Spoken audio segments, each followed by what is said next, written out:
तो इस वक्त की बड़ी खबर पर नजर डाल देते हैं। बीजेपी राष्ट्रीय कार्यकारिणी अध्यक्ष बने नितिन नवीन। जी हां, भारतीय जनता पार्टी ने संगठनात्मक तौर पर जिस तरीके का फैसला लिया है उसमें नितिन नवीन को राष्ट्रीय कार्यकारिणी अध्यक्ष के तौर पे चुना गया है। जी हां, बीजेपी राष्ट्रीय कार्यकारिणी के तौर पर नितिन नवीन का नाम जो है वो अब सामने आया है। आपको बता दें कि इससे पहले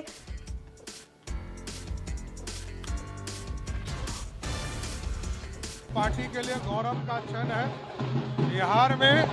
बिहार का एक सामान्य कार्यकर्ता के तौर पर लंबे समय से नितिन नवीन जी काम कर रहे हैं और युवा चेहरा एक नौजवान को राष्ट्रीय स्तर पर काम करने का मौका आदरणीय प्रधानमंत्री जी ने और राष्ट्रीय अध्यक्ष जी ने दिया है। इसके लिए बधाई देता हूं। कार्यकारी अध्यक्ष के तौर पर, एक सामान्य कार्यकर्ता के तौर पर, राष्ट्रीय अध्यक्ष के तौर पर काम करने का काम नितिन नवीन। ये बिहार के लिए ऐतिहासिक क्षण के लिए, भारतीय जनता पार्टी के लिए बहुत ही ऐतिहासिक दिन है कि बिहार के धरती से कोई आज राष्ट्रीय कार्यकारी अध्यक्ष भारतीय जनता पार्टी के बनाए जा रहे हैं। ये हमारे लिए, पूरे बिहार के लिए सौभाग्य का विषय है और नितिन नवीन जी को पूरा बिहार के भारतीय जनता पार्टी की ओर से मैं हार्दिक बधाई देता हूं और केंद्रीय नेतृत्व को भी बधाई देता हूं कि आज बिहार से इतना बड़ा सौभाग्य भारतीय जनता पार्टी को मिला।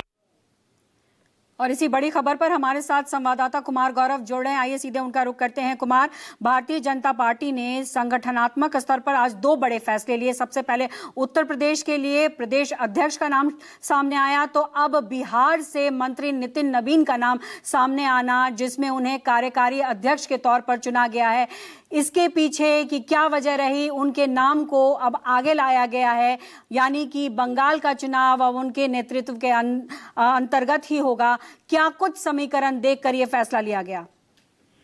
देखिए, बिल्कुल उत्तर प्रदेश में जिस तरह से ओबीसी कार्ड बीजेपी ने खेला, उसके बाद क्योंकि राज्य देश का सबसे बड़ा राज्य है उत्तर प्रदेश और 80 सांसद वहां से चुने जाते हैं, तो उसके बाद ये तय था कि राष्ट्रीय अध्यक्ष में कोई जनरल कैटेगरी के नेता को ही इस पद पे बैठाया जाएगा। और जाहिर तौर से एक आश्चर्यजनक, लेकिन बीजेपी चौंकाने के लिए जानी जाती है। वैसे में 5 बार के पटना से विधायक, 45 साल की उम्र वाले बिहार सरकार के मंत्री नितिन नवीन को बीजेपी ने राष्ट्रीय कार्यकारी अध्यक्ष नियुक्त किया है। और एक बात तय है कि बीजेपी में ये परंपरा है कि जो भी कार्यकारी अध्यक्ष राष्ट्रीय स्तर पे नियुक्त होता है वही फुल टाइम अध्यक्ष बनाया जाता है।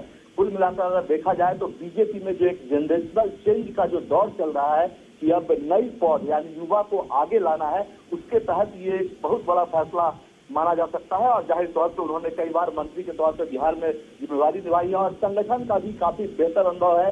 छत्तीसगढ़ विधानसभा का चुनाव उनके नेतृत्व में, यानी कि वो वहाँ के इंचार्ज थे, उसमें लड़ा गया था और कांग्रेस के हाथों से छत्तीसगढ़ को बहुत अच्छे बहुमत से बीजेपी ने जीता था। तो जाहिर सी बात है, धीरे धीरे वो संगठन में भी राइज कर रहे थे और 5वें बार इस बार विधायक बने हैं। और मैं आगे की बात आपको बता दूं कि एक फ्यूचर जनरेशन जो तैयार हो रहा है, उस लिहाज से ये एक बिल्कुल और बड़ी खबर बीजेपी की तरफ से। और बहुत बहुत शुक्रिया कुमार, आपने अपडेट दिया। नजर बना के रखिएगा, हम आगे भी आपसे अपडेट लेंगे। तो दूसरी बड़ी खबर का रुख कर लेते हैं। पीएम मोदी ने नितिन नवीन को दी है बधाई। जी हां, जिस तरीके से नितिन नवीन को अब बड़ी जिम्मेदारी दी गई है, उसको लेकर के प्रधानमंत्री मोदी ने बधाई दी है। बिहार सरकार में मंत्री है नितिन नवीन। बीजेपी के राष्ट्रीय कार्यकारी अध्यक्ष के तौर पर अब उनका नाम जाना जाएगा। बिहार सरकार में मंत्री नितिन नवीन को बहुत सारी बधाइयां प्रधानमंत्री मोदी की तरफ से अब मिल रही हैं।